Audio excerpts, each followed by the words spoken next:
You're told that your child is going to get scholarships, elite exposure, and guaranteed playing time. But once the season starts, reality hits. The competition is tougher than expected.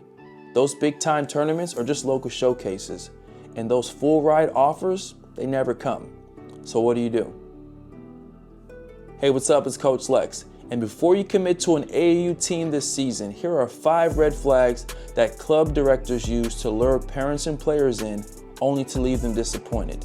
Don't fall for the hype, know what to look for, and make the right decision. Now, before we get into this video, I want to thank you guys for stopping by. And if you find this video to give you any value, please like, comment, and subscribe to the channel. I really appreciate it.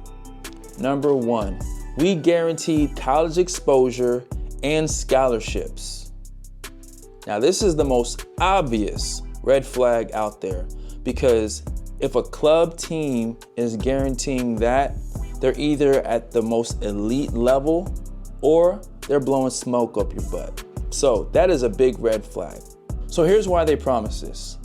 Club directors know that parents and players want exposure to college coaches. They use this as a selling point. But the truth is, no team can promise or guarantee you a scholarship.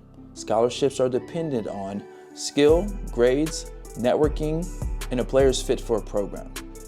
So here's more of a realistic recommendation. You want to look for programs that provide real recruiting support, such as film breakdowns, guidance on talking or contacting college coaches, and participating in well-scouted events, such as Run for the Roses, Heart of Texas, Clash of Clubs. Also, you want to look for programs that actually have players who are in college, who have had scholarships through their program in the past. If programs are going to promise that they're going to get you scholarships, I would ask them to roll out the receipts. Who have you helped get to the next level? Who have you helped get scholarships through your program? So that's a good one to think about. Number 2, we're playing on EYBL, 3SSB, or UAA circuit. So here's why they promise this. It's because Nike EYBL, Adidas 3SSB, and Under Armour UAA, these attract the most attention. These gobble up the best talent, the top players in the area. So some club teams may claim they're on these levels, even if they're not actually officially sponsored. So here's more of a realistic recommendation. Now, if they are actually competing at that level, then great, no shade. However, what you want to do is you want to go ahead and verify their status, okay? Check official circuit websites, social media pages, and schedules. If they aren't competing on a major circuit, that's totally fine. Just make sure they're competing at a high level. There are so many circuits out there that are not the top of the top, but they're independent and they're competing at a high level, and there are so many college coaches attending those events, such as E40, S40, Power 24.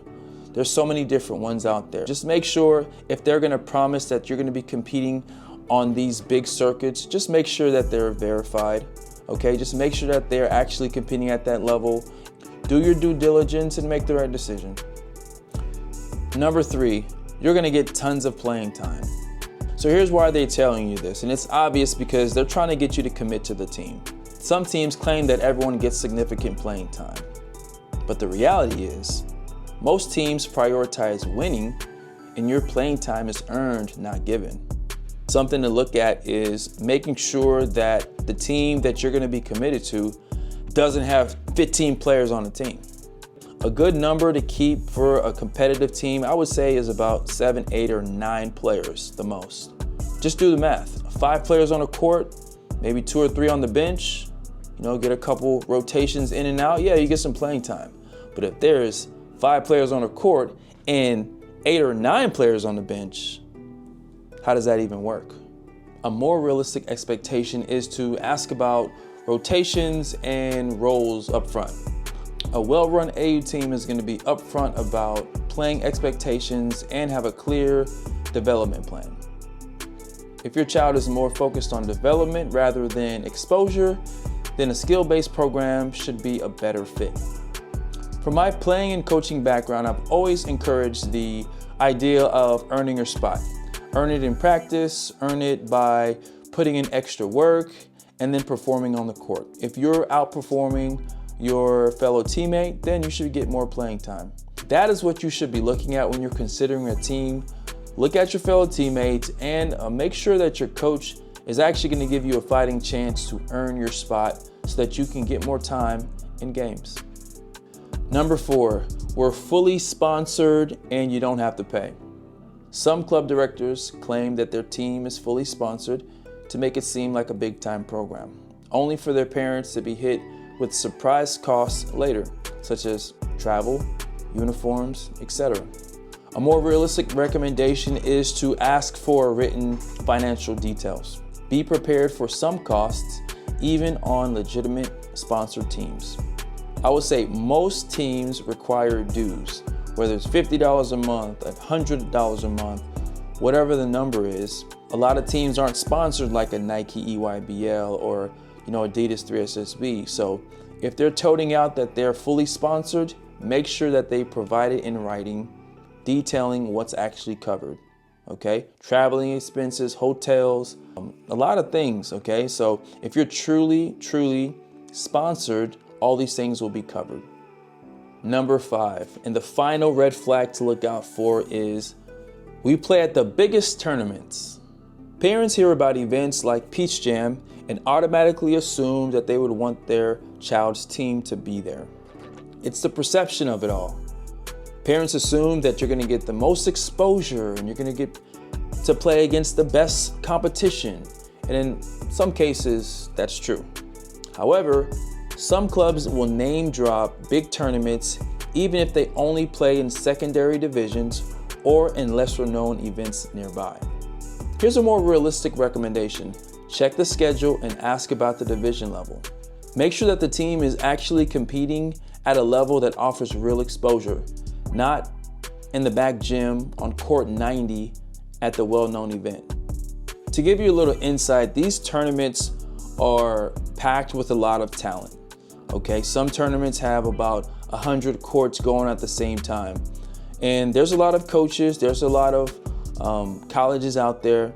However, those colleges are really drawn to the big courts, the wood courts, where the EYBLs and the big clubs are playing. So if your club team is not competing at a high level that's actually gonna attract college coaches, you're wasting your time. Unfortunately, that's the truth. Before committing to a team, make sure you do your research. Ask for past player testimonials, check social media, and confirm details with tournament organizers. A well-structured AAU program should balance development, competition, and exposure, not just selling dreams. Hey, thanks for stopping by.